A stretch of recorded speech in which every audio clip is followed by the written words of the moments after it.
Good morning. My name is Cassidy Ellis. For those of you who don't know me, I'm the local government's program manager at SPEAR, South Central Partnership for Energy Efficiency as a Resource. And the program that I run is called the City Efficiency Leadership Council, and this is our October monthly webinar for CELC. Really excited by our presentation today with Aaron Schneider from Metrus Energy. SPEAR's newest member, so we're also really happy to welcome him as a member company as well. For those of you who are less familiar with the program, the City Efficiency Leadership Council is a program of the State Energy Conservation Office. We're primarily an outreach and education focused program to support public sector energy management in Texas. So city is in the title, but we do offer these resources and conversations to all sorts of public sector entities. All of you who are attending today will receive follow-up information about the program, and let me know if you have any questions or would like to get more involved. As usual, a few announcements before we get into our presentation.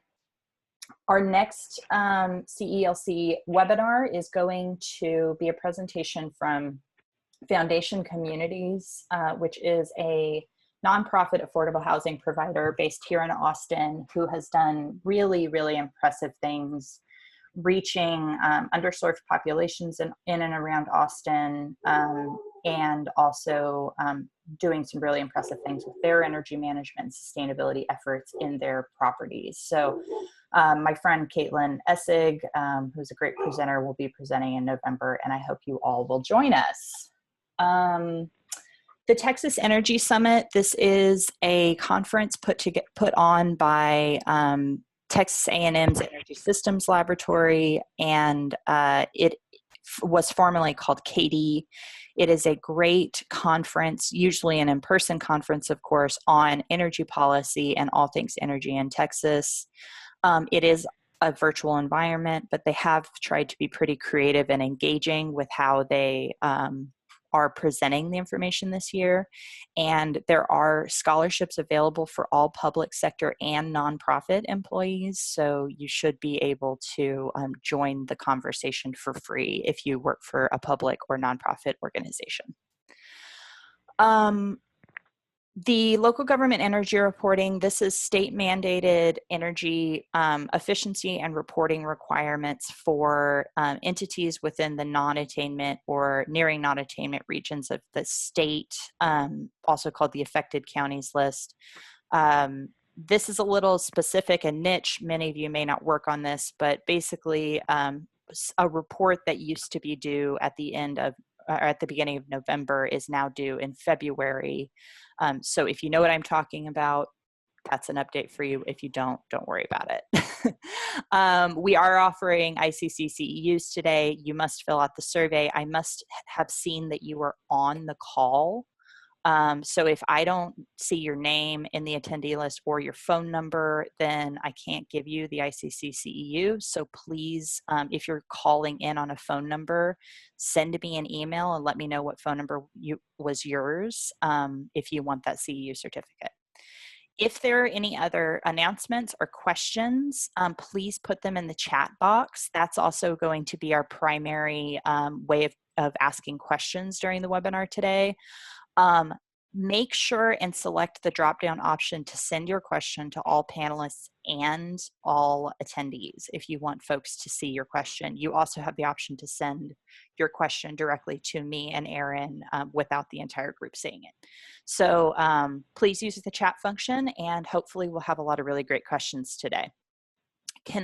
Before we move on, Aaron, can you confirm that there is not a black box over my slides? I am able to see your slides. You were able to see my full slides. I had a snafu a couple months ago where the chat box was over my slide the whole time. So I want to avoid that this time. Okay, so with that, we're going to transition over to our speaker today, Aaron Schneider with Metrus Energy. Aaron and I have been chatting over the last few weeks, and I have been learning quite a bit about sustainable energy as a service from Aaron and from his colleagues over at Metrus. And it is a really interesting and emerging finance and contracting model.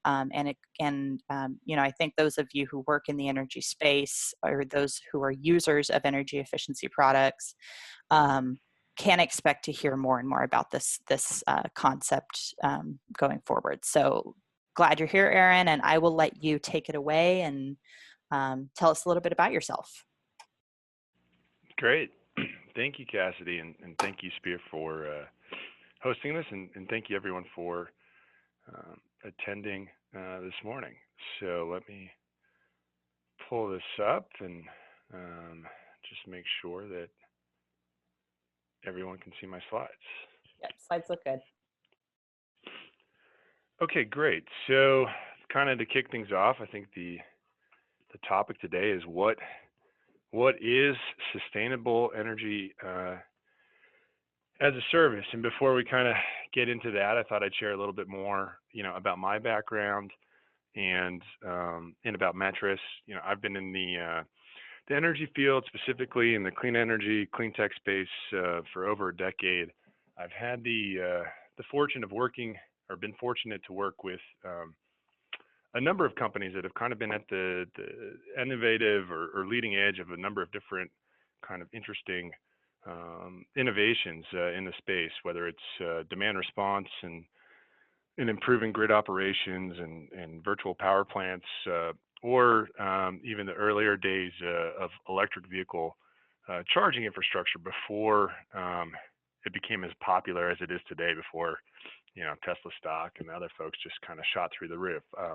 I've been fortunate to get in kind of at the early stage of things and help build these different companies and build these markets. And in a lot of ways, Metrus has been around for over a decade now, and in a lot of ways, I see kind of the same underlying trends here, where the sustainable energy as a service market is really poised to take off, and that's exciting for all the different folks involved, whether you're a city, a county, a hospital, a public education system, or if you're somebody who kind of participates and delivers services within the space.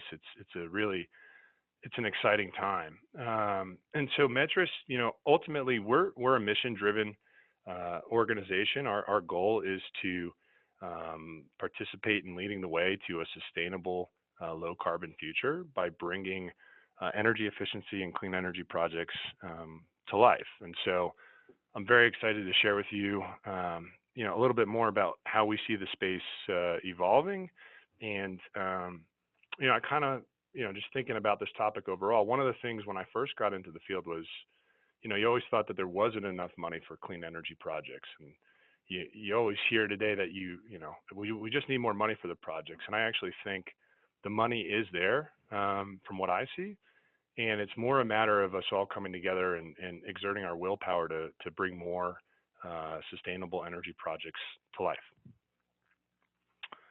So in terms of our agenda today, I'm planning to walk through at a high level, what is sustainable energy as a service, why it matters for Texas, a little bit more on how it works, and then a couple case studies, and then we'll go from there. And I'm delighted to take some questions at the end, and by all means feel welcome to reach out afterwards, to talk specifically about different projects or opportunities or questions. There's a lot of nuance depending on who you are and what you're up to in the space, and always delighted to chat with interested folks. All right, so what is sustainable energy as a service? I think just before we really get into it, the idea here is to own the solution and not the underlying equipment. And if you think about that, and if you're pitching as a service to your stakeholders, I think the idea to always come back to is, you don't need to own the cow to get the milk, right? And if you think about who started this whole as a service craze, as the slide alludes to, the milkman in a lot of ways started this whole thing, probably 50, 100 years ago. So to that point, I'd like to just talk a little bit about the evolution of sustainable energy as a service. It builds on a lot of existing contracts and agreements and also innovations that are going on, that we all kind of see in our day-to-day lives. So in a lot of ways, you have the traditional, energy efficiency performance contracts. Those have been around, I think since the 1970s. It's a pretty well understood contract and model, and a ton of great work has been done over the years to bring energy efficiency projects to life. By the same token, more recently we've seen power purchase agreements where third-party developers, build all different types of, whether it's solar, wind, traditional power plants, developing these projects and then finding another party who's willing and able to purchase the output, and then combining those elements with the more recent as a service market. So if you think about Amazon Web Services or the shared economy with Airbnb and what that means in terms of enabling more folks to participate in the hospitality industry, a lot of different innovations going on in the space. I was thinking about it this morning. Microsoft, for example, when you used to go and buy Office at Best Buy or somewhere, you had to get the CD-ROM, plug that in. Nowadays, you just click on the internet, pick the service you want. You can update it at any time. You can add new products at any time. It's a yearly subscription. There's a lot more flexibility and innovation that comes with it. And at that point, you start getting into what these innovations mean, the reality of a third party owning this asset and really focusing their core business on delivering that service so that you can spend your time and energy on the core business or core values of your organization. If it's a city and delivering, critical services to your residents, if you're in education, it frees you up to focus on education. And by the same token, if you think about, public hospitals and public health and, less of a worry about, resiliency and sustainability, letting somebody else take on that risk so that you can focus on your core opportunities. And as I kind of mentioned at the top, this market, the as a service market for energy as a service, this is kind of the overall market, not just sustainability. It's projected to be a massive, massive market, both on the global level and in North America. And then as Cassie and I were talking this morning, she reminded me that Texas has the greatest energy efficiency potential in the country. So, if you're thinking about, well, electricity is relatively cheap in Texas, is there an opportunity here? The answer is yes, absolutely, and that opportunity is massive, and it's something we're very excited about. We think that the sustainable energy as a service, the idea is it's an all-encompassing platform. You have lots of different as a service ideas going on today, whether it's lighting as a service, infrastructure as a service, steam traps as a service,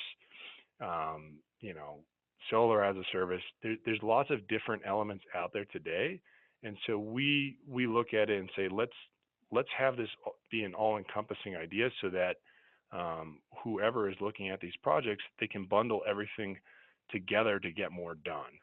And that's something that's feedback we've gotten, from our customers and from the marketplace over the years. And so we're very excited to participate in helping to grow this market. We think it's a market that will be good for us, but will also be good for all of the different stakeholders that are involved.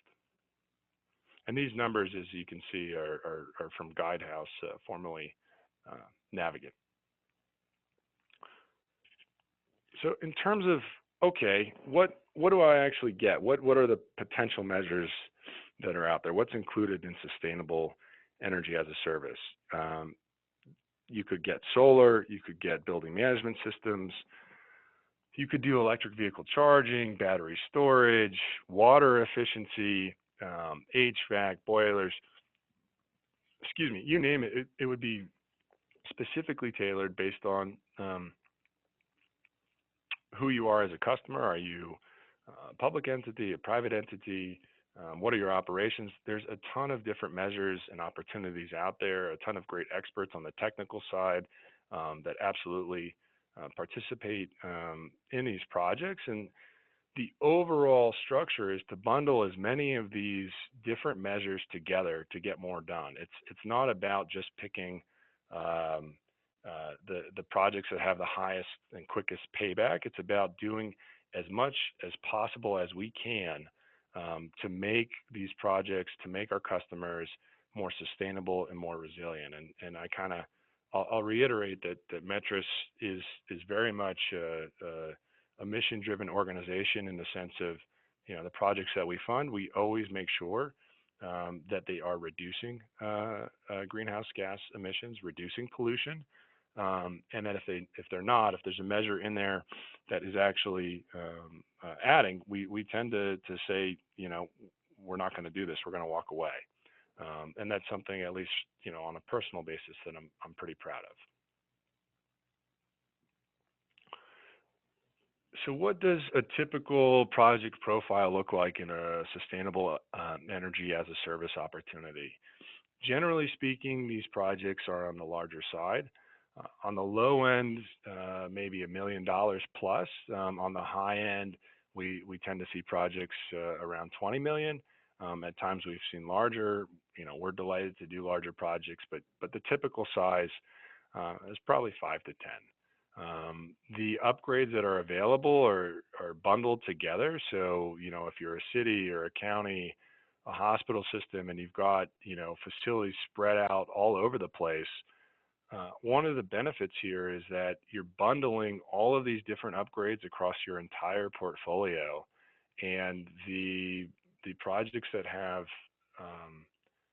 better paybacks are helping to offset the projects that may have a longer payback. And so as a result, there's a lot of different measures that typically folks are not able to fund themselves. It just doesn't cross the threshold for a funding opportunity. And the as a service structure enables those projects to get completed. So facility folks are very happy to see their facilities and their infrastructure get updated. Sustainability managers are delighted to see the reduction in greenhouse gas emissions and other environmental measures that they're tracking. And then, you know, city managers and city councils, executive staff, they're seeing, you know, money back in the budget. They're also seeing and can point to the fact that they're building, you know, a more resilient infrastructure to deliver to their constituents. In terms of the weighted average payback period, and this is kind of the point that I'm getting to, is, you know, we look at projects that are anywhere from 7 to 10 years in terms of their weighted average payback. In the private sector, you know, I work in both the public and the private sector on a national basis. In the private sector, typically it's 2 years. If it doesn't have a payback of 2 years, corporate folks will walk away and say, hey, we're not going to fund this ourselves. Public sector is a little different, but even then, there's generally not that much patient capital out there to wait 7 to 10 years to get a return. And so this structure is designed to address that specific gap and enable these projects to get completed. In terms of the term length for an as-a-service agreement, generally speaking, you know, it's 7 to 15 years. But if we're looking at, especially in the public sector, where there's a comfort and a track record of doing longer terms, that's certainly an option and something that, at least from a Metrus standpoint, we're willing to do. And we think more broadly that as this market grows and more providers are offering the as a service option for sustainability projects, so that the 20-year term in the public sector will be more common, especially if you think about, PPA agreements that tend to be that long for solar or other types of renewables. And then, project profiles, we work in both the public and private sector. So that's great. What is it? Hopefully that's helpful. But, as I was thinking about this, I always, think about, if I'm attending a presentation, why is it important to me? Why does it matter to Texas? And then, as you're looking at these slides and I'm going over it, hopefully you can think about why it matters to you personally and to your organization, and ideally how it can be helpful.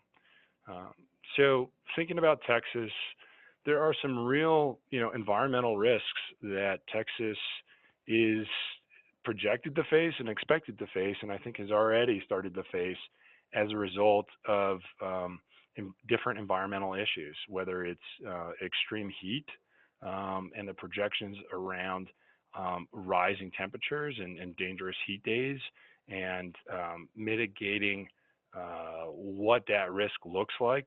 If you think about air conditioning loads and what that means, and the potential grid constraints and grid reliability issues that may come into place, the more efficient HVAC there is, the better to reduce that constraint and ensure that people are able to be comfortable and be safe during extreme heat days.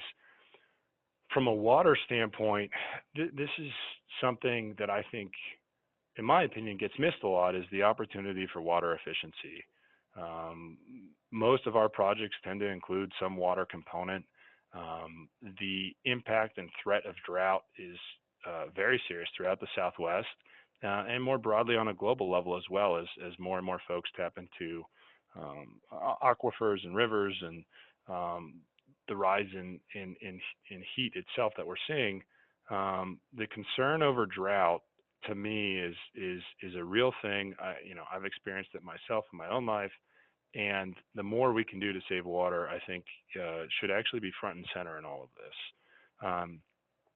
The flooding piece, that gets into more, the reasons behind why we all want to do more sustainability projects to reduce those types of concerns.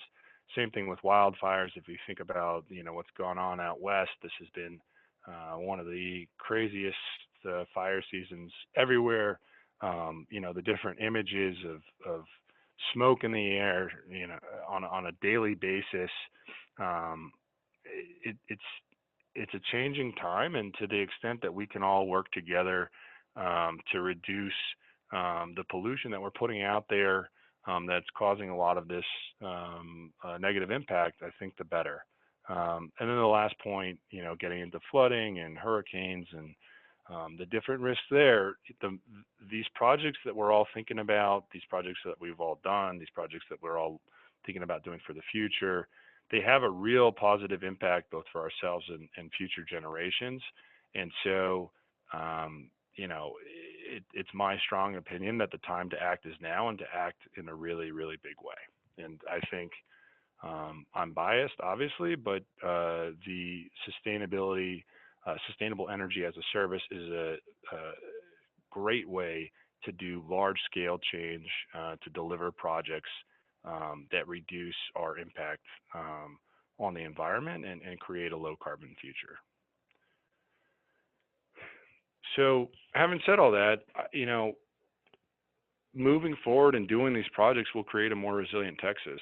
It's my view that Texas, in many ways, is a leader when it comes to an energy-based economy. That Texas has the experience to deliver on a transition to a low-carbon future, and that the benefits to the Texas public sector from going after sustainable energy projects in a large way will have a variety of positive benefits to cities, counties, and the folks who live in the state. So from a budget standpoint, with the pandemic and the different revenue shortfalls we're seeing, on a national level and on a state by state level, these projects are cash flow positive immediately on day one.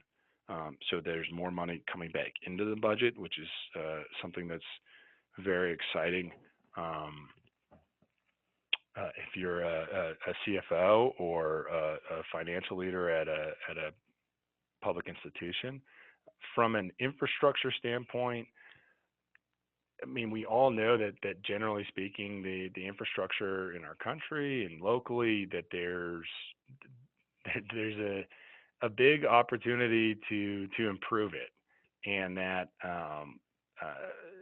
the deferred maintenance and deferred asset replacement that has gone on for so long, everybody is stretched thin keeping things running, and the time is now to improve that infrastructure, to make it more resilient, and to enable us to get through the different challenges and risks that are likely to happen over the next 5, 10, 15, 20 years. We don't know exactly which of those risks, that I laid out in the slide before. We don't know which of those is going to impact you personally or your city personally. But the odds are there's going to be something. And so preparing ahead of time and having the infrastructure in place ahead of time is a smart investment, and something that we think is worth your time and energy. And then from an energy standpoint and a grid standpoint, there's more and more talk and more money and energy being spent on a distributed approach to energy, right? Distributed energy generation. If you think about solar or energy storage, or making your own facilities more energy efficient, in the event that there was some type of grid event where you couldn't get power, having these different distributed resources enables you to continue with your operations as is, and provides you to offer the ability to be a safe haven for the folks that you are serving. So I think more and more we're going to see an interest, and we've seen it ourselves, in distributed energy projects. And from an institutional basis, I really think Texas is poised to be a leader in this space. And then why sustainable energy as a service? Why does it matter to you? Why does it matter to Texas? Why should you think about this option for the projects that you are thinking about now, or for the projects that you may be thinking about in the future? That typically one of the biggest risks when folks look at doing a project for themselves, whether it's their own money that they're putting into the project, or if they're taking out some debt, right? If it's a tax exempt lease or bond dollars, whatever it is, there's still, in that case, whether you have the debt or you are using your own money, you are taking on the long-term project performance risk. And so that's something that folks pay a lot of attention to, and it's the number one reason why a lot of projects don't get funded, is because the appetite for risk isn't there. In short, not everybody wants to own cows to get the milk. The second thing is, even if there's an appetite for risk and there is some money available, there's a variety of projects that are always going to be competing for the limited funding that's available. That's the reality of the business world. It's the reality of the public sector. There's a lot of different things that need money, that need funding, and they're all going up against each other. And so the as-a-service model allows you to say, I actually don't need any money for this. There's no upfront capital involved in this. The payment streams are based off the realized savings of the project. It's totally pay for performance, and so that hurdle is removed. And then getting into more of the finance related things, there's different debt limitations for public agencies, and it's something that a lot of folks pay close attention to in terms of managing their balance sheet. As a service is considered off balance sheet. There's some recent changes on the GASB side in terms of their accounting and how all of that works that enable this treatment, and that have also moved some traditional methods like operating leases that formerly were off balance sheet. They're now considered on balance sheet. So some of the ways that folks were doing projects in the past that weren't hitting their balance sheet, those projects are now on there. And so as people are looking for solutions, as a service is front and center.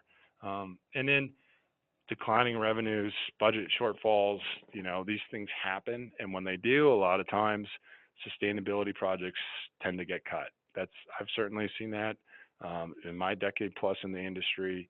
I think folks who have been doing this even longer than me can talk in even greater detail about it. But I think we've reached the point where we've got to say, no, we're not cutting these projects. We need to do them. So all of these different traditional obstacles we set out to solve with the as a service model. And as you think about that slide for the projected market growth, you can see that other folks are saying, hey, this makes sense. And there's a reason for this growth. There's a reason for these projections. And that's because a lot of the reasons why people have not done projects in the past, those concerns are now addressed. Okay. So how does it work? That all sounds great, but how does it work? And I thought I'd start with just the traditional performance contracting structure that, it's kind of my assumption, and hopefully I'm right that you who are listening today are more familiar with this structure, and then I can show you the difference between this structure and the as a service model. So typically in the traditional performance contract structure, the customer, you have an agreement with a vendor to deliver on the technical aspects of the project, to do the construction, to get a guarantee from them on the project. But typically that guarantee does not cover the entire project risk. So there is still risk on the project going to the customer. And by the same token, the customer arranges the financing for themselves. They could use their own money if they have it, or they could work with different financial advisors or banks to get some outside debt to fund the project. So as you can see here, the key thing here is the customer is in the middle with an agreement with the energy services company or vendor for the project, the contractor to do the work. And then you, the customer, also have an agreement with your lender to bring in the capital for the project. And ultimately, typically there's either a fixed monthly or quarterly or annual interest payment that the customer needs to make to their lender, regardless of how the project is performing. Hopefully, the project is performing at or above the expected savings. But if it isn't, if there's a shortfall, you, the customer, still need to make those monthly, quarterly, annual interest payments. In the sustainable energy as a service structure, in the Metrus contract, we call it an SESA, Sustainable Energy Services Agreement. The customer has a contract, just one contract, and that's with Metrus, where Metrus funds the entire project cost. Metrus or another vendor owns the equipment. In our example, it's Metrus, owns the equipment and pays for maintenance and monitoring on an ongoing basis. And the customer only pays for the measured savings and the clean energy output. So it is a 100% pay for performance structure. In a lot of ways, I would describe it as a PPA. So if there is a clean energy output, you're paying for the kilowatt hours of produced, and for the energy efficiency, you are paying for the negawatt hours that are produced. So the reduction in energy, and that is measured and verified on an ongoing basis, and then Metrus is also handling all of the ongoing operations and maintenance of the equipment.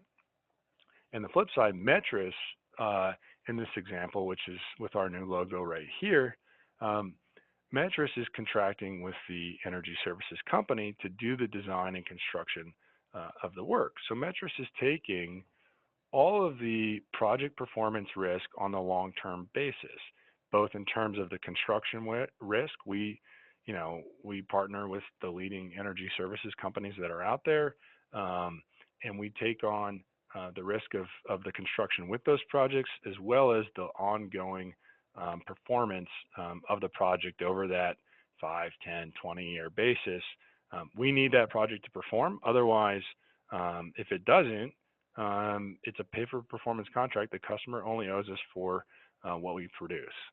And so the difference here, as you can see, is the shifting of risk, both on the construction side and on the performance side. It all resides with Metrus. And the last thing that I would add on this piece is that, from our standpoint, we're agnostic about technology and product. And so there's a lot of flexibility in terms of choice for the customer in selecting the types of lighting they want, the types of HVAC equipment, the types of solar panels, the types of batteries for the battery storage project. There's a variety of options out there, and we will still do a quality control check on everything to make sure we're comfortable financing it. But ultimately, there's a lot of customer choice with this approach that we think, in particular in our experience, is of real value to the customer. And at the same time, we lean on, I'm guessing, some folks on the call today who are the true technical design and construction experts to deliver the service of building a great project. In terms of the project life cycle, if you're thinking about, okay, I want to look at this, what does it look like? The first phase is you've got to develop and identify what upgrades you want to do. We are happy to work with you on that process and can make suggestions on how to get an estimated scope of work, and then to prepare different levels of preliminary performance so that you can understand what are the expected savings from the project, as well as how does it all work. And that gets into the finance piece of it. Metrus funds 100% of the project costs. The two things I always like to hit on when I'm talking with folks are risk. I'll just keep reiterating it here today. The as-a-service structure and puts all of the risk on someone like Metrus who's doing the project finance. All of the risk is on us, number one. And then number two, the item to look at is, okay, well, what am I going to save from this? And that gets into the operations where there's an ongoing measurement and verification, very similar. This is where we build off of the 30 plus years of performance contracting in the sense of measurement and verification, the IPMVP protocols. There's been a lot of work done over the years in terms of how projects should be measured in order for both Metrus and for our customers to feel comfortable and confident that this project is delivering as expected. That goes into the continuous operations. And then from a benefit standpoint, you're going to see lower utility bills. You're going to see increased reliability and resiliency from new infrastructure, right? You talk about assets that haven't been replaced for 10 or 20 years. There's a ton of benefit to having the new equipment in place. And then oftentimes these improvements make it more comfortable for the people who are using the building.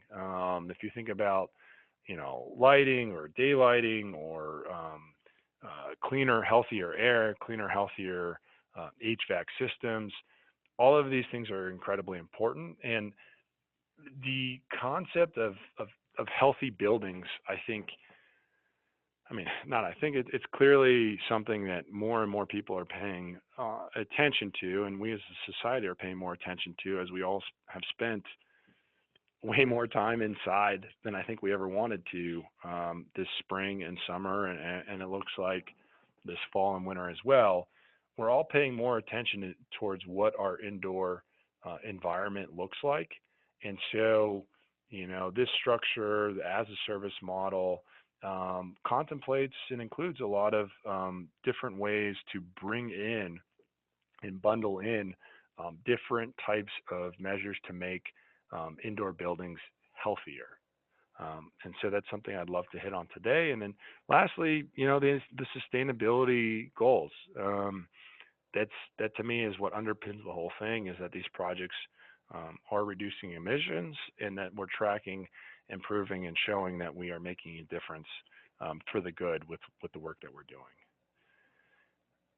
As far as the cash flow goes,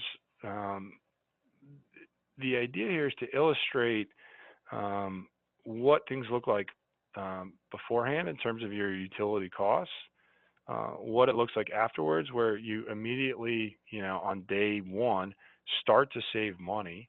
You still are owing for the service charges and the payment for the performance of the project, but you're still keeping and retaining a percentage of the savings over the term of the as a service agreement. And then at the conclusion of the term, the customer receives 100% of the project savings. So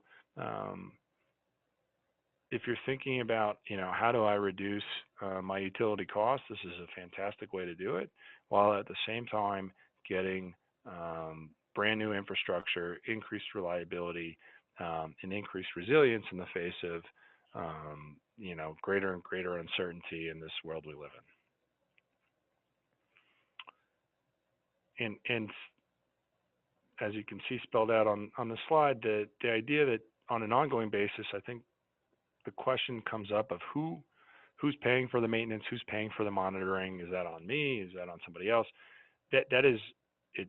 In essence, turnkey. Metrus is paying for that on an ongoing basis to ensure that this equipment is performing at its optimum capacity. Our incentive, are aligned with our customers. We need these assets to be in proper operating condition throughout the term of our agreement. If the equipment, if the assets are not performing, if they're not being maintained, then we risk losing out on the performance of the assets. So the alignment of incentives between the as a service provider and the customer, I think, is one of the kind of hidden benefits that sometimes get missed, is that we are very much in line with our customers in terms of making sure these projects perform the way that they're supposed to, and also that we do everything we can to keep costs down, because the more we're able to keep construction costs down, the more we're able to keep the O&M costs down, the more savings there are for us, and the more savings there are for our customers. And then a couple of examples here, a hospital project we did just to get into the different kind of scope that was included, water, lighting, steam traps, energy management systems, a whole variety of stuff. I think we've done 30 plus different types of measures over the year. Maybe it's even 40 or 50 plus now. And from our standpoint, the as a service model, again, it enables the bundling of many, many more measures and many, many more different types of upgrades than the traditional, approach that tends to focus on getting the payback down to 2 or maybe even 5 years in the public sector. Because of that longer weighted average payback, you're able to get way more of the different infrastructure upgrades done than you could have in the past. And then if you think here in terms of like what the sustainability impact is, you can see it, front and center, that the annual impact is quite large. And then I thought I'd share, one private sector example to give you a sense for the size and scale of our capabilities in terms of what we can do, and that's almost half the country in terms of where where we did projects with this one company.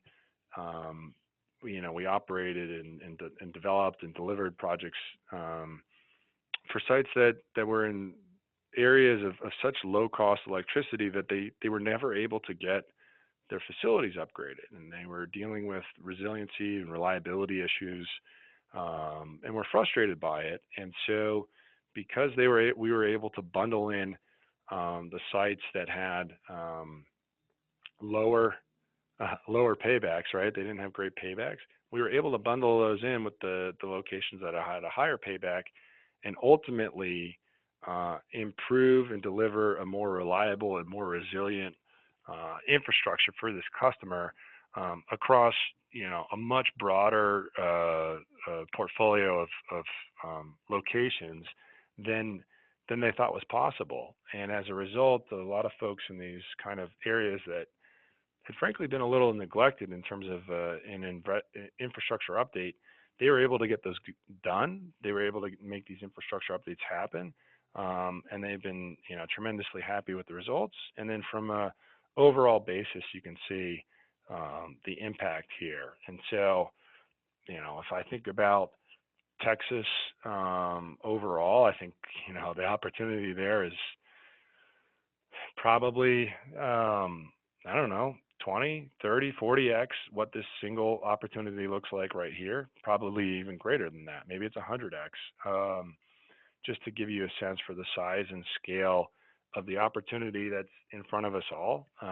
We, as Metrus, intend to be a part of that market, but we certainly think that it's a market that we're making and creating and working with all of you that many others will benefit from. So with that, I will close the slides and I guess open it up for questions. But I sincerely appreciate your time this morning. I hope it was interesting. I know in this world that we're in today, there's a lot of webinars, and hopefully this was one of the better ones that you've attended during this crazy pandemic period. So thank you, and I guess let's open it up for questions. Great. Thank you so much, Aaron. Yeah, that was a lot of really great information, and thank you for sort of centering it in Texas and what it is that we're dealing with and working on. So we do have some really great questions that have started to come through. You've already picked up a couple of them, but just to reiterate, is the M&V determining the savings handled by a third party? If so, who pays for that? Seems like you clarified that the M&V is managed by Metrus, is paid for through the contract. Is that the case? Metrus pays for the M&V, but we do not do it ourselves. It's completed by an independent third party. Okay. Yeah. Yeah. We think it's important that an independent third party verify the results of any project. Otherwise, if we were doing it ourselves, it's a bit like the fox guarding the hen house. So we bundle in the cost of the M&V into the overall project finance, and we spell it out. As we go through a detailed pro forma on a project, we'll specifically call out here's what the annual M&V is going to cost and for this specific project, and we'll get into the different options of how that's handled with our customer, and then it's included in the overall financing. But we do not do that ourselves. And is it necessarily the ESCO that is doing the construction work, or does that depend?